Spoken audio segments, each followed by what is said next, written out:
All right, and welcome back to the Big Hit.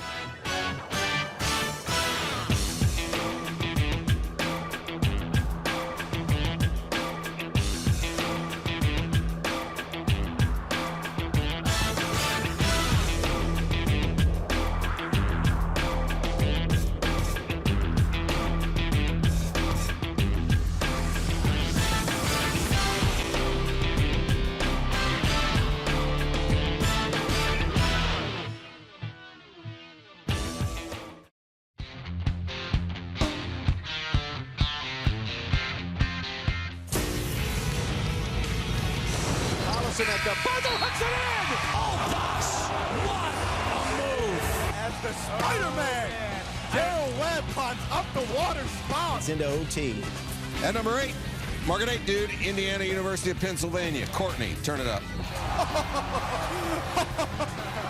Man, as the Spider-Man, Darrell Webb punts up the water spout. First league win over Chelsea in a decade. More from Indiana, Pennsylvania. I grew up there as a kid. Jimmy Stewart grew up there as a kid. That is Kevin Stewart to Darrell Webb. IUP, known for their great football program, of course. From his 45, he can't go inside. Now he retreats. He's giving up yardage. Now he gets through. He tries to sneak through. He's still on his feet. He comes up the sideline. Can it be another one? He knocks down a player. He breaks a tackle. He's going to do it again. Causey has done it again. Jenko gets the ball and gets it away. It's a high kick going all the way back and over the shoulder at the 30-yard line. Quasi, they got him right away. He breaks 2 tackles and he comes up the sideline. And here he goes. Can he come across field? Can he get a block? He breaks another tackle. He keeps on going at the 50. He's at the 40. He's got blockers. He's got a convoy. He's at the 20. He's at the 10, the 5. He will score! What a run by Quasi Owusu-Ansah. Unbelievable play. Chipping away. Now all 3 Hawks are behind the net. Ford walks out with it. Looks in front. Shot out. Vanessa scores! Lee Howman. What a goal there by the winger. Joe Ford walks it out. Looks across the net and finds Lee Howman to put it home. Good play there by Chris on deck with the pressure behind the net. Oh, able to hit the turnover. Ragola's going to go on a breakaway here. He's going to chase on Pasky. He gets tied up. Backhand scores 5-hole. And Jeff Joe Ragola, the freshman, able to beat the goaltender, Maya Dazuski 5-hole and make the game 4-1. Washington and Jefferson, little sloppy on the blue line. Bobbles the puck. Ragola takes advantage and capitalizes. Gets an odd man rush breakaway. Nobody there besides him and Maya Dazuski. Puts it 5-hole in the back of the net. Sweet goal, Sean. Sweet goal. It was a beautiful goal as number 5, Jeff Joe Ragola, came right down Philly Street.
He took it right out of his hands. Hendrikovic is back. There looks like a hole. There's a throw. In the end, it's caught. It's intercepted at the 1-yard line, and it looks like it's Quasi. This one from his 45. He can't go inside. Now he retreats. He's giving up yardage. Now he gets through. He tries to sneak. It's a high kick going all the way back and over the shoulder at the 30-yard line. Aquasi, they got him right away. He breaks 2 tackles and he comes up the sideline. And here he goes. His 26-yard line. That's Quasi at the 30, the 35, and he breaks through at the 40. Can he come across field? Can he get a block? He breaks another tackle. He keeps on going at the 50. He's at the 40. He's got blockers. He's still on his feet. He comes up the sideline. Can it be another one? He knocks down a player. He breaks a tackle. He's going to do it again. He will score. What a run by Aquasi Owusu-Ansah. Unbelievable play. And another big play by the All-American. Nation's number 16, welcoming the Fighting Scots of Edinburgh, and unfortunately for the Fighting Scots, the 3 fantastic forwards came into play. Thomas Young, Akita McLean, and Darrell Webb combined for 55 points, and the essential reason why the Crimson Hawks went into halftime of 46-20 against a struggling Edinburgh squad. Second half, and it is the Akita McLean show, starting off right where he left off. 6 quick points here, part of his big 18-point day, but not to be outdone in time for me to be a little quiet. Stewart pulls it away, has Young and Webb with him on the break. He's going to find Darrell Webb. Showtime! Oh, man. Darrell the Spider Webb electrifying the home crowd off the U-Pass, and everybody having fun in Indiana as Dom Lombardi hits a late 3, and Chris Edwards slam jamming it home late as the Crimson Hawks steamroll to an 81-55 victory.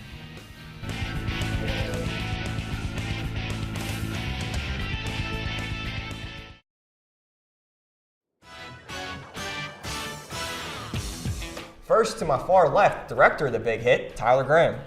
I guess you could say I'm a new guy. I've been here before, but I'm glad to be back on the Hour Special. But let's get into this game. Penn State, are they going to have any trouble with Michigan, Tyler? I'm going to say yes, they will have trouble with Michigan, mainly because, like you said in your intro, Michigan plays the spoiler team. And out of the past 12 years, Penn State 3-9 versus Michigan. And since 2 years ago, since Michigan just went on the downfall, this is what they're going to do. They're going to bring down teams in the top 10, like we've seen the past 3 weeks this year and all of last season with all these upsets. Well, the funny thing I think with Minkiewicz is that we signed him 3 days before spring training, and here we are 3 days before the start of spring training. But the one thing that's proven that he's not coming back, we have Eric Hinsky now. And now that you sign Eric Hinsky, it's pretty much cut and dry. We're not bringing back Minkiewicz. Cal U team, whose receivers are just massive compared to the IUP secondary, going to Southern Connecticut State to open up the season. Got it pulled away with the victory there, but just outsized, outmatched. And even Clarion, that was another outmatch. And thank you for correcting me on the passing game. It was Zach Bodeker running the ball, and one of them was called back on that play that Vaughn referred to with Aquasi almost catching him. It was called back because of holding. Yeah. So, tack on another 45 yards Zach would have had in that game. And he only threw the ball 10 times. We're bringing the big guns out for rapid fire.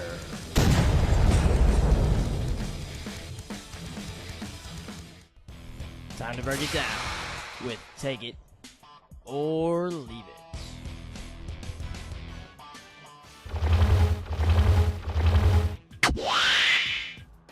And finally, it's time for the Beast of the Week. Now, the nation watched as the Colts came back after a 14-point deficit at 1 point to beat the New England Patriots. And who was the leader of this comeback victory? None other than Peyton Manning. He threw for 327 yards and 4 touchdowns. For those of you who have Byron Leftwich on your roster, you might want to consider throwing him some pine, as the Bucs announced on Monday that QB Josh Johnson will be taking the snaps next week against the Redskins. Also, halfback Frank Gore went down as he re-injured his ankle Sunday against the Minnesota Vikings.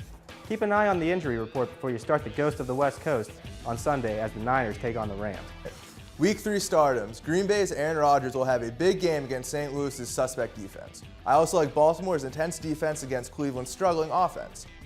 IUP number 11 heading into the week, and the Lock Haven Bald Eagles wishing the game would have been canceled instead of postponed to Monday.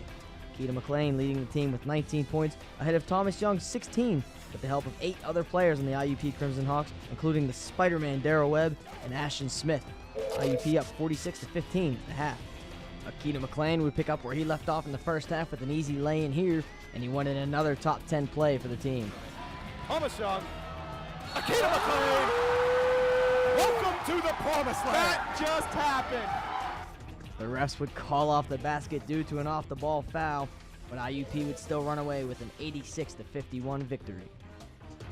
Joe Kerrigan, he was his first season last year with the Pirates, coming from the Nationals. How was it working with him versus who you were working in Washington? Joe's good. He's got a lot of information. He's very set in his ways, and I learned a lot from him last year in my short time here, and look forward to working with him again this year. Now, in this past season, you've seen the Pirates draft Pedro Alvarez with the second overall pick in the draft, and then they went and traded for Andy LaRoche. Now, there's a lot of competition at third base. What are your thoughts and feelings on this? Well, I think in that term, three's company. Really, I hope that we all do extremely well, and I hope that we're all can help this team here in Pittsburgh. And you can't really get too caught up with guys in front of you or guys behind you. You really just have to take care of yourself and keep working hard to continue to help yourself and to help your team win. So in that aspect, I hope there's room for all three of us in this organization. With Zach Duke being re-signed, looks like he'll be back in the starting rotation, and Ian Snow as well. Do you see somebody like Jeff Karstens taking the fifth position? Well, I think the entire thing is going to be an open competition. As they've already said before, that Paul's the only one set in stone. So, it's good that we have that kind of competition. It means that we know that we have depth, and we have the chance to be successful this season. So, something we haven't had in a while. So. But the bullpen did come through, and now coming into this season, a lot of returners in Matt Capps, John Grabo, Tyler Yates, guys like that. Do you think with the healthy starting pitching, we can have one of the top bullpens in the league? Well, I hope so. Like we were talking earlier, the pitching was very disappointing, and not just the starting rotation, but even the bullpen last year, except for a couple of guys, didn't do what was expected of them. Part of the problem was the starters were so awful early on that they got wore down. What do you see in the future as far as grooming within the farm system, or possibly Joel Hanrahan, Evan Meek, those kinds of guys to be a future closer?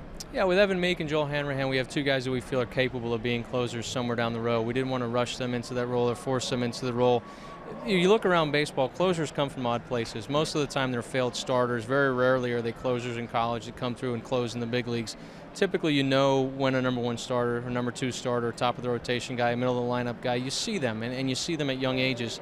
If you go back through baseball and you look at the best closers in the game, Mariano Rivera picked up a cutter in the outfield in a throwing session after failing 2.5 years as a starter and became a dominant reliever. Joe Nathan's a failed starter. Typically the best guys are guys who Jonathan Papelbon closed in college, started for a little while, closed, and wanted to start again. So it's a mixed bag of where guys come from. We're just going to keep trying to add as many power arms as we can. Power tends to have more room for error in the back end of a bullpen, and guys who can strike people out are great to pitch the ninth because they can work their way out of jams. With Dotel, it's a guy that has struck a lot of people out. We still saw the velocity there. He's a fly ball pitcher. Our yard's a big yard. We think a lot of his walks were against left-handers that he pitched around. He's aging. Obviously, that's a concern. Anytime a guy's aging, you're a little bit concerned about it.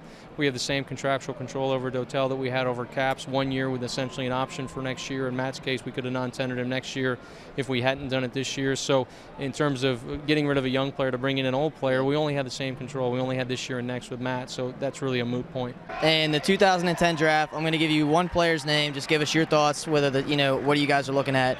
Bryce Harper, what do you think about him? Well, obviously he has prodigious raw power. Our philosophy as an organization is we want to hit first. We want barrel the ball. We want understanding of strike zone. We want an idea and a plan at the plate. There's been a lot of comparisons made between Joe Mauer and Bryce Harper, and they're wrong. Yeah. Joe Mauer was a gifted hitter that has developed power as he's gotten older, as he's gotten stronger, as he's gotten more mature, as his approach has improved. Hitters develop power. Very rarely does a power guy develop hitability.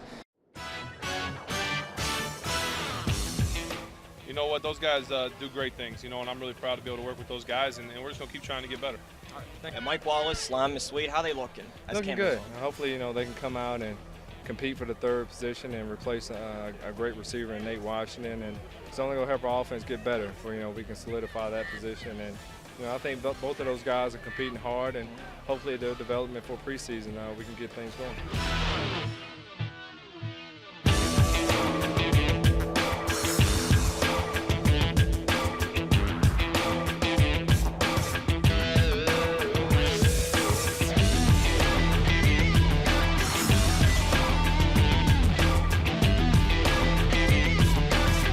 I mean, it's always in the back of your mind, but at the same time, we have a lot of guys on this team that was on that team last time. Talk about Dick LeBeau and what he's meant to you as a defensive coordinator. Just kind of like a father figure.